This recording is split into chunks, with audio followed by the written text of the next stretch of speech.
Good evening students और हाँ हम सभी को लाइव आने की भरसक कोशिश कर ली अपन ने पर नहीं आएगा। वो रीज़न ये हो गया कि टेक्निकल इश्यूज मान लो या फिर नेटवर्क इश्यूज मान लो, इस वजह से लाइव नहीं आना होगा।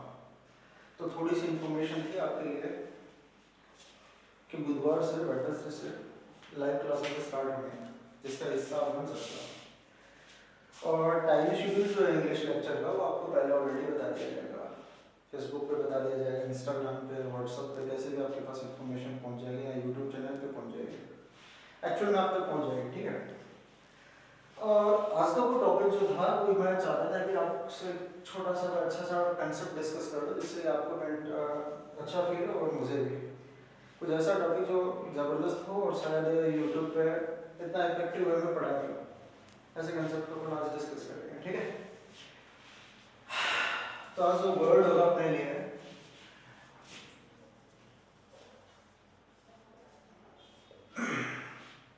आज अपन डिस्कस करेंगे शब्द है इनफ।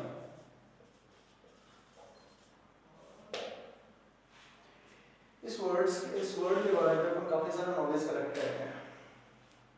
बड़ा इंटरेस्टिंग वर्ड है। हालांकि यूट्यूब पे इस पे काफी सारे वीडियोस दिख जाएंगे, अंडरस्टैंडिंग बन जाएगी आपकी, लेकिन ज़्यादा ऑथेंटिक अगर तरीके से डिस्कस करना है तो आपको ये वीडियो कंप्लीट देखना चाहिए।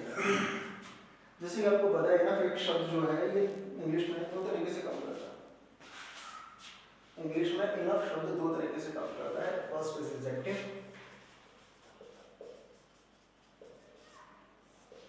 And second is adverb. अब बात ये है कि जब तुम्हें पता होना चाहिए कि एक एडजेक्टिव है, एक एडवर्ब है। अब पहली बात तो ये समझनी जरूरी है कि सर एडजेक्टिव क्या होता है और एडवर्ब क्या होता है। एडजेक्टिव जो होता है ना बेटा, वो ऐसे वर्ड्स होते हैं जो नाउन या फिर किसी प्रोनाउन की डिस्क्राइब करते हैं। मतलब ऐसे वर्ड जो नाउन एंड प्रोनाउन की क्वालिटी को इन्फो करते हैं, क्वालिटी को बताते हैं, वो सारे शब्द क्या होते हैं, एडजेक्टिव होते हैं। फिर बात आ जाती है एडवर्ब की। तो एडवर्ब क्या होता है? एडवर्ब ऐसा वर्ड होता है जो नाउन प्रोनाउन की क्वालिटी नहीं बताएगा, इनकी क्वालिटी नहीं बताएगा, बल्कि क्वालिटी किसकी बता देगा? वो क्वालिटी बता देगा या तो एडजेक्टिव की या किसी एडवर्ब की या फिर किसी वर्ब की। अब जो तुम्हें समझना है, जो आप लोगों को समझना है, वो ये है कि एक एडजेक्टिव का काम होता है नाउन प्रोनाउन की क्वालिटी बताना, और एक एडवर्ब का काम होता है किसी एक एडजेक्टिव या किसी एडवर्ब या किसी वर्ब की क्वालिटी बताना। फॉर एग्जांपल जैसे मैं लिखूं, मैंने लिखा she is an intelligent girl.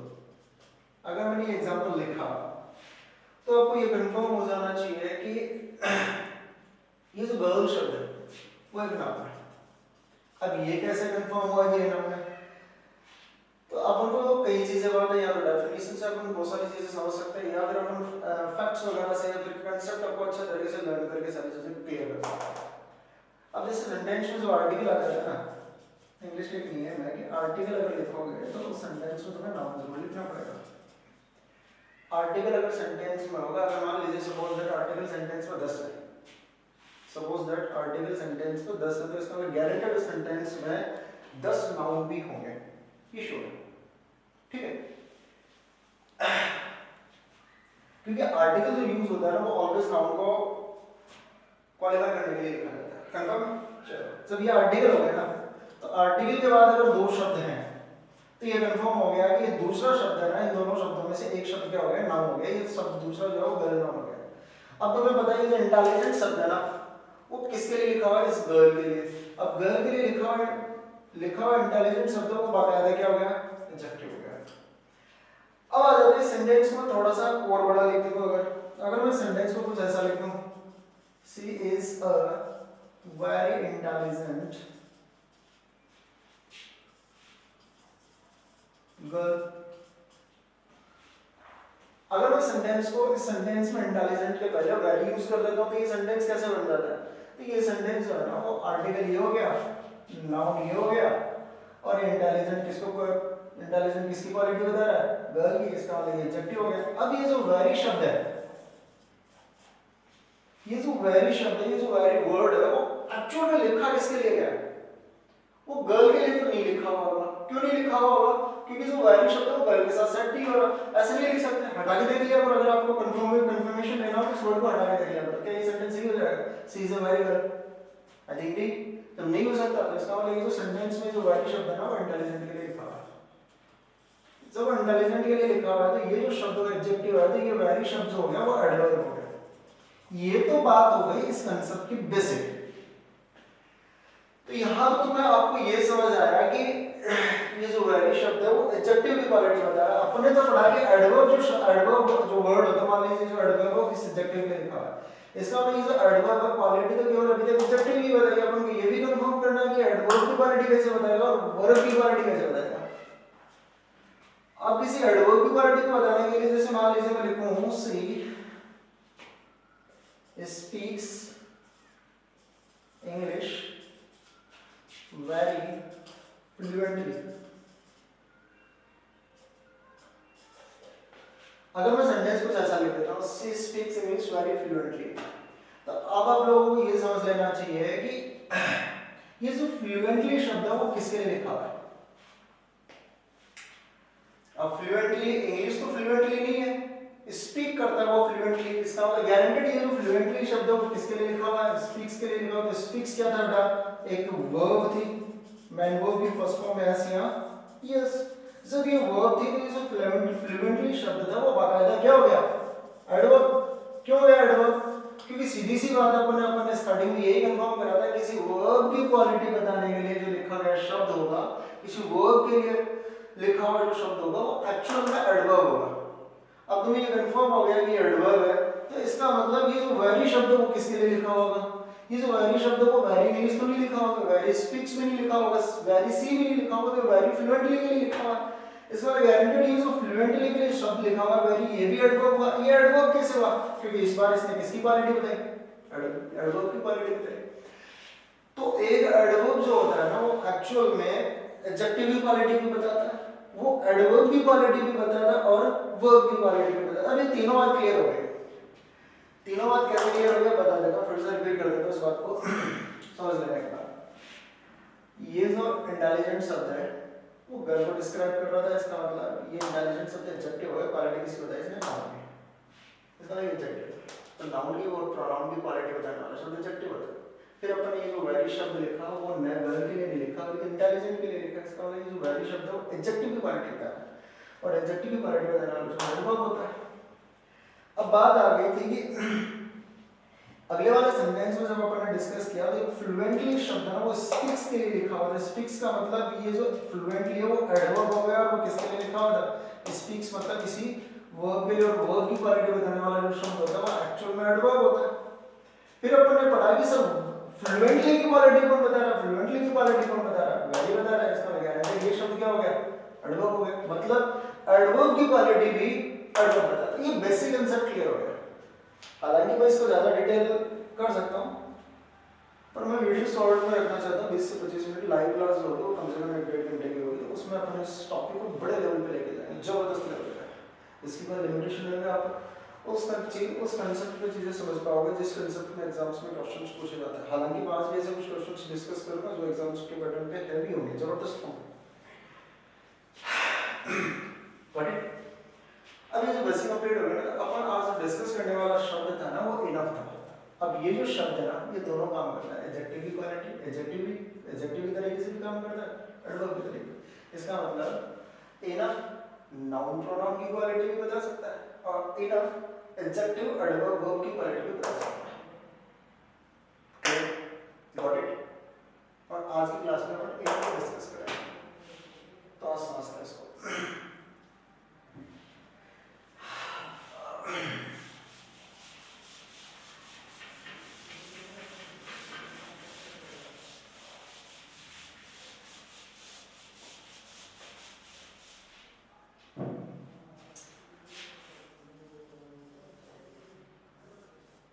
क्या है बेटा? एडजेक्टिव भी है और क्या भी है ये? एडवर्ब भी है। अब डिफरेंस समझ लेना कि जब एडजेक्टिव की क्वालिटी बताएगा तो इसके लिए इसके साथ क्या होने वाला है, और एडवर्ब जब बनेगा तो ये क्या करने वाला है। एडजेक्टिव की क्वालिटी बताएगा तो क्या हो जाएगा, नाउन एंड प्रोनाउन के लिए लिखा जाएगा, और एडवर्ब होगा तो किसके लिए लिखा जाएगा, एडजेक्टिव, एडवर्ब या फिर वर्ब के लिए लिखा जाएगा। कंफर्म? Got it. तो समझ लेते हैं। जैसे मैंने एक एग्जांपल लिखा, बड़ा इंटरेस्टिंग एग्जांपल है, छोटा सा एग्जांपल लिखा, ज्यादा नहीं। सी is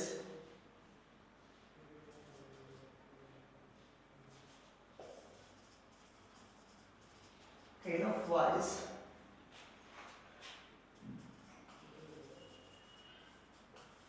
to understand your trick। मैं पहले बेसिक क्वेश्चंस ले रहा हूँ जिससे कि आपका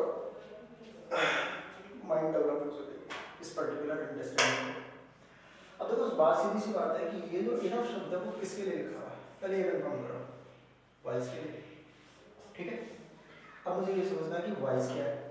वाइज अगर नाउन होगा, अगर वाइज नाउन है तो मैं इनफ को क्या कहूंगा, एडजेक्टिव, और अगर वाइज नाउन नहीं हुआ, इनमें से कोई एक हुआ, तो इसका मतलब ये इनफ शब्द है ना वो एडवर्ब। कंफर्म? अब देखो ये जो समझने वाली बात थी वो ये थी कि ये जो वाइज शब्द है ना वो किसकी क्वालिटी बता रहा है, सी की, वो बुद्धिमान है। अब ये जो सी है वो प्रोनाउन है। अब प्रोनाउन की जो क्वालिटी बताने वाला शब्द होता है जो वाइज है वो एडजेक्टिव हो गया, ठीक है, क्योंकि नाउन प्रोनाउन की क्वालिटी बताता है वो शब्द क्या होता है, एडजेक्टिव। अब ये जो एडजेक्टिव के लिए लिखा गया शब्द है इनफ, इसका मतलब नाउन प्रोनाउन के लिए इनफ नहीं लिखा, वो एडजेक्टिव के लिए इनफ लिखा है। इसका मतलब ये जो इनफ होगा ना वो एडवर्ब है इसके अंदर, इस पर्टिकुलर सेंटेंस में एडजेक्टिव नहीं बल्कि एडवर्ब है। क्लियर है? Got it? अब इंग्लिश का एक नियम होता है, जबरदस्त नियम होता है, वो क्या होता है वो समझ लेते हैं। एक्चुअल में होता क्या है कि ये जो इनफ है ना, अगर ये किसी एडजेक्टिव की या फिर किसी एडवर्ब की क्वालिटी बताता है, मतलब किसी एडजेक्टिव के लिए लिखा गया या एडवर्ब के लिए लिखा गया, तो ये इसके बाद लिखा, पहले ये इसके बाद लिखना होता है। तो इसका मतलब अगर आपसे पूछूं कि सेंटेंस में एरर क्या होगा, तो एरर बेटा ये होगी कि इस इनफ को वाइज से पहले नहीं बल्कि इसको लिखना चाहिए वाइज इनफ।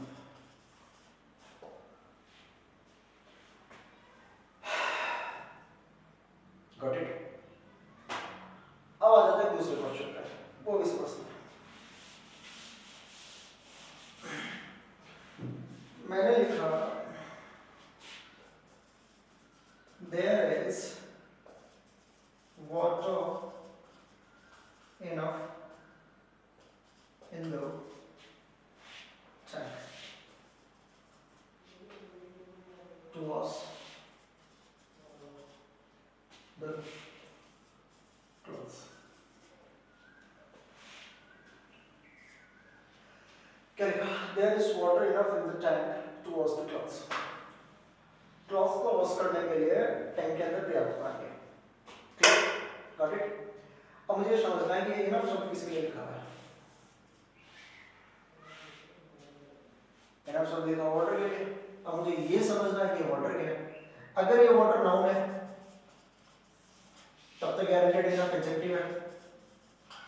अगर ये वाटर नाउन नहीं है बल्कि एडजेक्टिव है तब ये इनफ एडवर्ब होगा। Got it? अब तुम्हें ये समझना है कि वाटर है क्या सेंटेंस में। अब मैं इस कंफर्म कैसे करूं कि वाटर क्या है, तो इंग्लिश का नियम है अगर सेंटेंस में कोई भी शब्द व्हाट, हु एंड होम का रिप्लाई हो, व्हाट, हु एंड होम का रिप्लाई क्या होता है, ऑलवेज नाउन होता है। क्लियर? इस मान लीजिए मैंने कहा आई एम प्लेइंग चेस, छोटा सा एग्जांपल दिया, तो इसका मतलब क्या हुआ, आई एम प्लेइंग व्हाट, मैं क्या खेल रहा हूँ, रिप्लाई में क्या है, चेस, इसका चेस नाउन। तो मुझे, मैं आपसे क्वेश्चन कर दूं यहाँ पे व्हाट रख दूं, व्हाट है, मैं पूछूं आपसे कि there is what in the tank to wash, तो इसका मतलब व्हाट का रिप्लाई में हो गया water. So water reply what का हो गया, तो इसका मतलब ये नाउन है।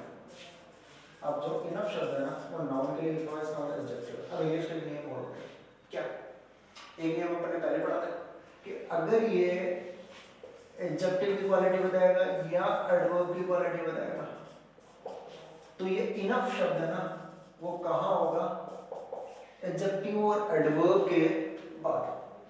लेकिन जब ये नाउन की क्वालिटी बताएगा ना तो ये जो इनफ होगा ना नाउन की क्वालिटी बताता है, ये कहाँ होगा बेटा? ये पहले होगा। क्लियर? क्योंकि बेसिकली अपन इस इंग्लिश स्टार्टिंग से ये समझते हैं कि समझते क्या है एक्चुअल में फैक्ट है।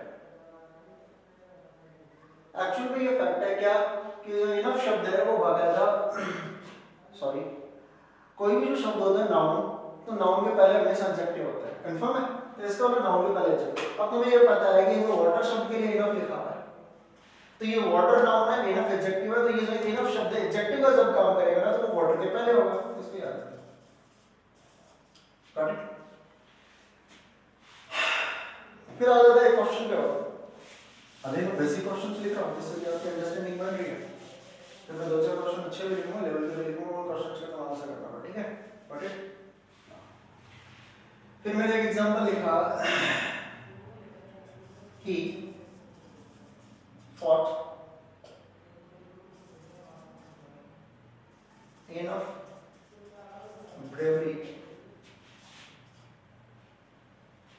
in the ring to win the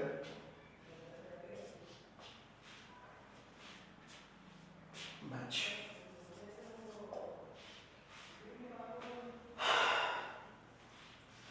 वो मैदान के अंदर उस रिंग के अंदर उसने रिंग के अंदर मैच को जीतने के लिए वो पर्याप्त ब्रेव के साथ लड़ा। अब मुझे ये शब्द है कि समझना है कि इनफ शब्द लिखा हुआ किसके लिए है? किसके लिए लिखा हुआ? बाकायदा ब्रेवली के लिए। अब तुम्हें ये पता करना पड़ेगा कि ब्रेवली क्या है। ब्रेवली किसके लिए लिखा हुआ शब्द है? फॉट के लिए। Fought how? Fought how? कैसे लड़ा? ब्रेवली। इसका मतलब फॉट के लिए लिखा हुआ शब्द है, ये एडवर्ब हो गया। ये एडवर्ब कैसे हुआ? ये इसलिए हुआ क्योंकि फॉट क्या है? वर्ब की सेकंड फॉर्म। किसकी सेकंड फॉर्म? फाइल की। अब जो तुम्हें पता है कि ये जो ब्रेवली शब्द है वो बाकायदा फॉट के लिए लिखा हुआ है, इसका मतलब ये एडवर्ब हो गया, और ये इनफ शब्द इस ब्रेवली के लिए लिखा हुआ है। ब्रेव मतलब कैसे लड़ा हुआ? पर्याप्त ब्रेव के साथ, जितना उसको लड़ना चाहिए उतना उस ब्रेव के साथ उसके लड़ा। इसका मतलब ये जो इनफ शब्द है वो ब्रेवली के लिए लिखा। अब एडवर्ब के लिए लिखा हुआ इनफ शब्द है, वो भी एडवर्ब हो गया। अब आपने पढ़ा है कि एडवर्ब के लिए लिखा हुआ शब्द इनफ जब होगा तो वो कहां होगा? एडवर्ब के बाद होगा। इसका मतलब ये जो इनफ है वो ब्रेवली के पहले नहीं बल्कि यहां लिखा। अब अपन है ना कोचिंग्स वगैरह में इतना तो सीख लेते हैं कि इनफ जो शब्द है वो नाउन के पहले लिखा जाता है। सही है? एडजेक्टिव के बाद लिखा जाता है, ये बात भी सही है। लेकिन एडवर्ब की जब बात आ जाती है तो वहां पे आप क्लियरिटी नहीं कर पाओगे। क्लियरिटी ये होगी कि एडवर्ब के बाद भी इनफ जो है वो एडजेक्टिव और एडवर्ब दोनों के बाद लिखा जाता है और नाउन के पहले लिखा जाता है। Got it? कंफर्म? आ जाओ।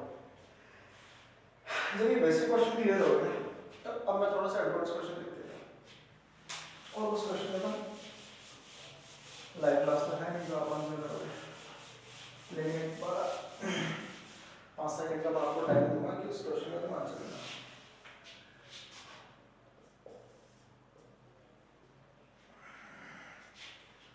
The owner of the company has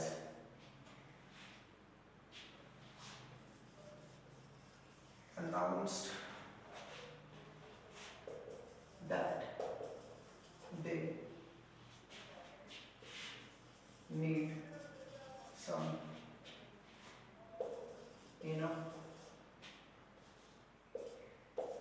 expert workers। ये एक सेंटेंस लिखा। इस सेंटेंस का अगर आंसर करने की कोशिश करना अपने स्तर पर कि अपना इनफ जो शब्द है वो सही लिखा है या ये अंडरलाइन पार्ट है आपका। इस अंडरलाइन पार्ट में आपको क्या क्या इंप्रूव करना चाहिए और इस सेंटेंस को कैसे लिखना चाहिए इस बात पर डिस्कस करते हैं। अब तुम्हें ये कंफर्म होगा, वो समझाता हूँ कि इनफ शब्द किसके लिए लिखा हुआ है? इनफ वर्कर्स नहीं, वर्कर्स तो समझिए कुछ सही है। और वो जो वर्कर्स है वो एक्सपर्ट होने चाहिए, और एक्सपर्ट कितने होने चाहिए, पर्याप्त होने चाहिए, मतलब जितना उनको चाहिए उतना होना चाहिए। इसका गारंटेड ये शब्द हो गया कि ये जो वर्कर्स है वो नाउन हो गया। जब वर्कर्स नाउन हो गया तो इसका मतलब बाकायदा एक्सपर्ट शब्द इस वर्कर्स के लिए लिखा हुआ शब्द है, नाउन के लिए लिखा हुआ एक्सपर्ट जो शब्द है वो बाकायदा क्या हो गया, एडजेक्टिव। अब दोनों ये कंफर्म हो गया कि ये एक्सपर्ट ये जो शब्द है वो वर्कर्स के लिए लिखा हुआ, वर्कर्स नाउन है, एक्सपर्ट एडजेक्टिव हो गया। अब एडजेक्टिव के लिए क्या लिखा है, इनफ, ये एडवर्ब हो गया। लेकिन अभी अभी आपने थोड़ी देर पहले पढ़ा, क्या पढ़ा कि इनफ जब भी एडवर्ब का काम करेगा, जब इनफ एडवर्ब का काम करेगा तो एडजेक्टिव और एडवर्ब के कहां लिखा जाएगा बेटा, बाहर लिखा जाएगा। तो इसका मतलब सेंटेंस फिर आपके हिसाब से वैसा लिख लेना चाहिए, सम एक्सपर्ट इनफ वर्कर्स, आपके हिसाब से ये लिखना चाहिए। लेकिन इट्स नॉट, वो रीजन क्या होगा इसका गलत रहेगा। इंग्लिश में नहीं समझ लीजिए, इंग्लिश में नियम होता है बेटा, जब भी तुम किसी सीरीज पर लिख रहे हो तो नाउन लिखना करो पहले, नाउन के पहले उसकी पार्टी बताने के लिए एडजेक्टिव होता है, एडजेक्टिव की पार्टी बताने के लिए एडवर्ब होता है, ऐसा सीक्वेंस होता है। अब हम ऐसे तो उल्टा करते हैं, नाउन लिख दिया पहले, नाउन के जस्ट पहले तुम एडवर्ब लिख दी और एडवर्ब के पहले एडजेक्टिव, ऐसा इंग्लिश में पॉसिबल नहीं है, ऐसा इंग्लिश में होता है, कंफर्म है? क्योंकि नाउन के पहले एडजेक्टिव लिखा जाएगा और एडजेक्टिव के पहले क्या लिखा जाएगा, एडवर्ब लिखा जाएगा। अब तुम्हें जो कंफर्मेशन करके आनी है, जो समझो समझना वो ये है बेटा कि इस सेंटेंस में इंग्लिश में अगर किसी स्ट्रक्चर को ऐसे नहीं लिखा जा सकता ना, अगर मान लो कोई सेंटेंस की मजबूरी हो जाए कि उस नाउन को एडजेक्टिव और एडवर्ब उसको इस स्ट्रक्चर में लिखा जा सकता है तो सही है, लेकिन कोई सेंटेंस ऐसे हो जाए कि जिसकी मजबूरी हो। अब देखो मजबूरी क्या है, मजबूरी ये है बेटा कि अगर मैं इनफ इधर लिखूंगा, इधर इनफ लिखूंगा तो इनफ बुरा मान जाएगा।